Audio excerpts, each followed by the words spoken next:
নমস্কার, আমি অনুময়। Green room আর গপ্প চ্যানেলে আপনাদের সবাইকে স্বাগত। আজ আমরা কথা বলবো জিতেন্দ্রকে নিয়ে।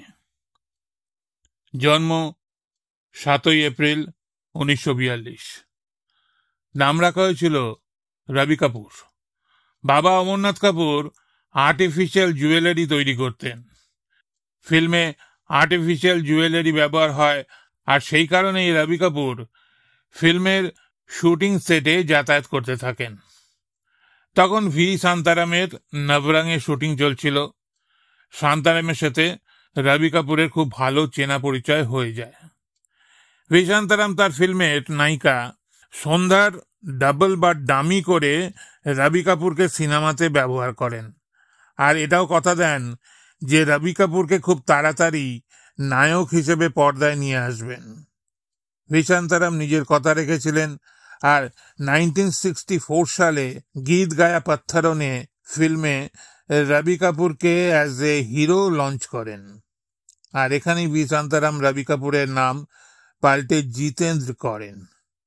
জিতেন্দ্র তো হিরো হয়ে গেলেন, কিন্তু মানুষের মনে জায়গা করতে পারেননি, পপুলারিটি পেলেন না। পরে এই পপুলারিটি পেতে সাউথ ইন্ডিয়ান রিমেক ছবি খুব একটা বড় ভূমিকা নেয় জিতেন্দ্রের জীবনে।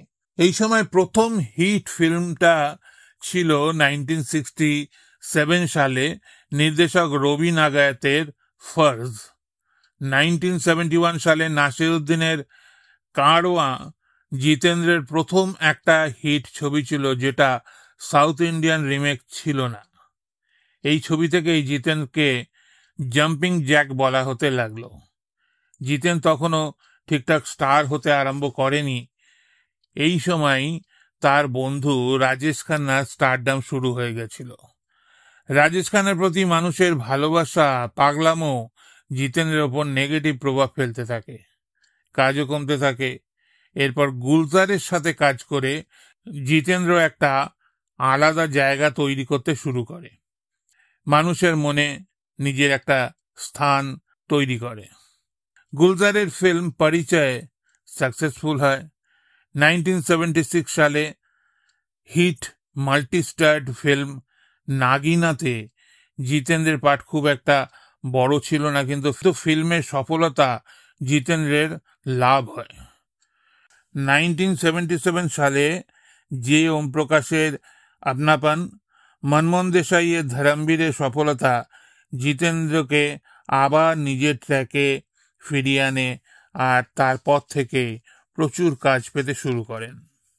1964 থেকে 1979 সালের মধ্যে 43টি ফিল্ম করেন সোলো হিরো হিসেবে। তার মধ্যে 21টি হিট হয়, আর 23টা মাল্টিস্টার্ড ফিল্মের মধ্যে 16টা হিট হয়।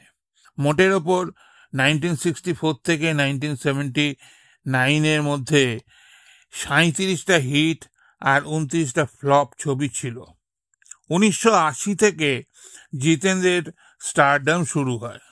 1980 সালে যে ওম প্রকাশের ফিল্ম আশা ওই বছরে সবচেয়ে বেশি রেভিনিউ জেনারেট করা তালিকার দ্বিতীয় ছিল।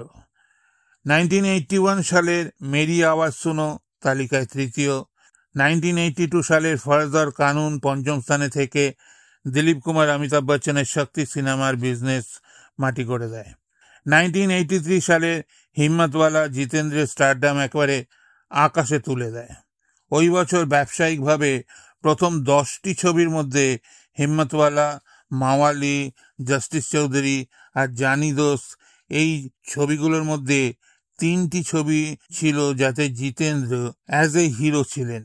1984 সালে তোফা আর মকসদ প্রথম আর দ্বিতীয় স্থান দখল করে। কম পারিশ্রমিক নেওয়া জিতেন্দ্র তখন প্রচুর টাকা পেতে থাকেন। শ্রীদেবী আর জয়াপ্রদা আর সাউথ ইন্ডিয়ান রিমেক ফিল্ম জিতেন্দ্রকে স্টার বানাতে প্রচুর সাহায্য করে। 1980 থেকে 1989 মধ্যে Jeetendra second highest paid actor ছিলেন। 1 নম্বরে অমিতাভ বচ্চন আর রাজেশ খান্না ছিলেন। 1972 থেকে 1998 পর্যন্ত জিতেন্দ্র আর রেখা একসাথে 26টা ফিল্ম করেন। তার মধ্যে 16টি হিট, 10টা ফ্লপ ছিল। 1979 সালের ফিল্ম লোক পরলোক থেকে শুরু করে 1989-এর ফিল্ম সৌতেন কি বেটি পর্যন্ত জিতেন্দ্র জয়প্রদার সাথে 24টা ফিল্মে কাজ করেন, যার মধ্যে 18টা হিট আর 6টা ফ্লপ ছবি ছিল।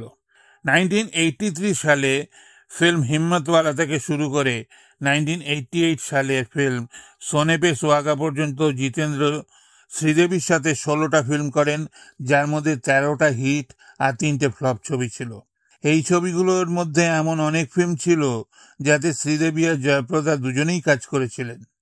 বাপ্পি লাহিড়ী জিতেন্দ্রের সঙ্গে 20টা ফিল্মে কাজ করেন অ্যাজ এ মিউজিক ডিরেক্টর, যার মধ্যে 16টা ফিল্ম সিলভার জুবিলি হিট আর 4টে ফ্লপ ছিল। 1964 থেকে 1997 পর্যন্ত জিতেন্দ্র 198টা ফিল্মে কাজ করেন, যার মধ্যে 93টা film as a solo hero কাজ করেন। সবচেয়ে বেশি 97টা সোলো হিরো ছিলেন রাজেশ খান্না, আর তারপরেই দ্বিতীয় নম্বরে জিতেন্দ্র 93টা সোলো হিরো হিসেবে কাজ করেন। জিতেন্দ্রর সব মিলিয়ে 198টা ফিল্মের মধ্যে 113টা হিট ছবি দেন। এরকমই তথ্যভিত্তিক ভারতীয় সিনেমা জগতের কথা শুনতে চাইলে আমাদের চ্যানেলটাকে সাবস্ক্রাইব করে রাখুন। নমস্কার।